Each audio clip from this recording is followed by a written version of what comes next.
রহমানির রহিম। আসসালামু আলাইকুম ওয়া রাহমাতুল্লাহি ওয়া বারাকাতুহু। মাগরিব নামাজ শেষে আপনারা দীর্ঘক্ষণ ধরে এখানে বসে রয়েছে।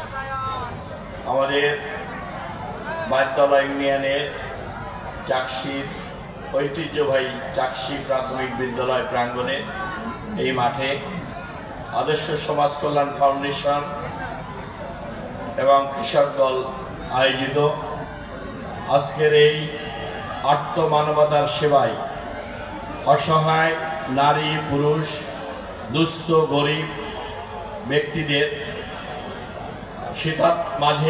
শীতার্ত বস্ত্র কম্বল বিতরণের জন্য আজকের এই মহতি উদ্যোগ আয়োজন করেছেন আপনারা। আপনাদের সবাইকে আমি ধন্যবাদ, কৃতজ্ঞতা এবং অভিনন্দন জানাই। আত্মমানবতার সেবায় এই ধরনের উদ্যোগ দেশ এবং জাতির জন্য, সমাজের জন্য, আমাদের জনপদের জন্য, মানুষের কল্যাণে এই মহতি উদ্যোগ অবশ্যই প্রশংসার দাবি রাখে।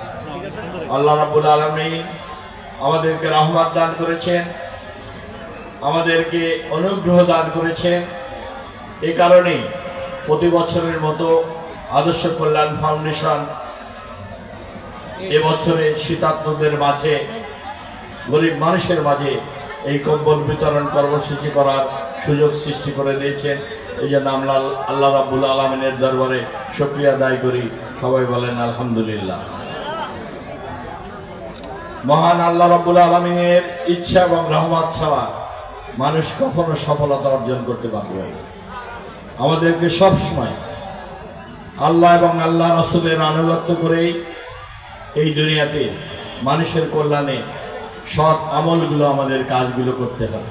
আমলে চলে আমরা মানুষের কল্যাণে কাজ করব, সত্য এবং ন্যায় প্রতিষ্ঠার জন্য। কেউ কারোর উপর জুলুম করব না, কারোর হক হরণ করব না।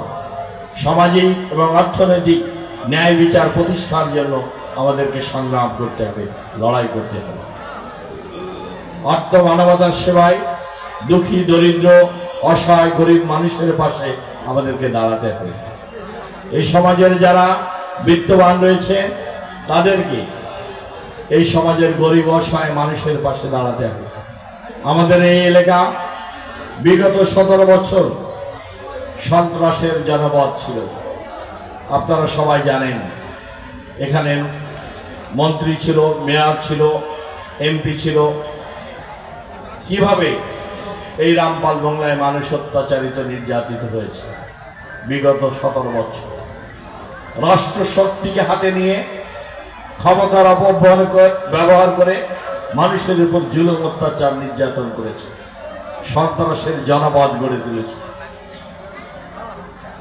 হাজার হাজার মানুষের ঘর বাড়ি লুট করেছে, অত্যাচার, নির্যাতন করেছে, জমি, ব্যবসা প্রতিষ্ঠান, ঘর বাড়ি দখল করেছে, জুলুম, নির্যাতনের শিকার হয়েছে শত শত নেতাকর্মীরা, হাজার হাজার নেতাকর্মী। আমি তাদের নাম বলতে চাই না, আপনারা সবাই জানেন। রাজনীতির এই কলঙ্কিত দুঃশাসনের ইতিহাসকে পিছনে ফেলে আমরা সামনের দিকে এগিয়ে যেতে চাই। আমরা ঐক্য গঠন করে সবাইকে নিয়ে জনগণের নিরাপত্তা নিশ্চিত করে ক্ষুধা দারিদ্র্যমুক্ত একটি জনপদ আমরা গড়ে তুলতে চাই। আমাদের সামাজিক ন্যায় বিচার আমাদের প্রতিষ্ঠা করতে হবে। আমাদের অনেক তরুণ শিক্ষিত যুবকরা রয়েছে, তাদের চাকরির কর্মসংস্থানের সুযোগ নেই। এই সুযোগ আমাদের সৃষ্টি করতে হবে। আমাদের অনেক যুবকরা রয়েছে, আমাদের অনেক মানব সম্পদ রয়েছে, নারীরা রয়েছে, আমাদের যুব সমাজ রয়েছে, তারা কর্মসংস্থানের সুযোগ নেই। অথচ আমাদের এই দক্ষিণাঞ্চল অফুরন্ত সম্পদের রেখে, আমাদের দ্বিতীয় সামুদ্রিক বন্দর এখানে অবস্থিত, আমাদের সুন্দরবন এখানে অবস্থিত, আমাদের পাওয়ার প্ল্যান্ট, তাপ বিদ্যুৎ কেন্দ্র এখানে অবস্থিত, আমাদের ইপিজেড এখানে অবস্থিত, ইকোনমিক জোনের এখানে কাজ চলছে। আমাদের অনেক সম্ভাবনাময় অর্থনৈতিক দ্বার উন্মোচিত হয়েছে। আমরা এই সম্পদগুলো যদি আহরণ করতে পারি, আমাদের মানুষের কর্মসংস্থানের অভাব থাকবে না, ক্ষুধা দারিদ্রতা এবং মানুষের বেকারত্ব থাকবে না। আমাদের রয়েছে অফুরন্ত সম্পদ, বে অফ বেঙ্গল।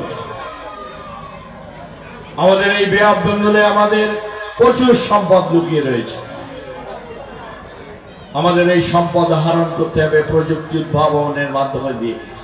শহীদ রাষ্ট্রপতি জিয়া রহমান এদেশের মেধাবী ছাত্রদেরকে নিয়ে হিজবুল বাহারে গিয়ে জাহাজে করে বে অফ বেঙ্গলের বিস্তীর্ণ জলরাশি এদেশের মেধাবী ছাত্রদেরকে দেখিয়েছিলেন। আর তিনি হাত নির্দেশ করে অঙ্গুলি দিয়ে দেখিয়ে দিয়েছিলেন এই বে অফ বেঙ্গলের বালকরাশিতে, এই জলভূমিতে আমাদের অপরান্ত সম্পদ রয়ে গেছে। এই সম্পদ একদিন না একদিন আমরা আহরণ করে বাংলাদেশের মানুষের অর্থনৈতিক মুক্তি আনব, সেই স্বপ্ন তিনি আমাদের দেখিয়ে দিয়েছেন।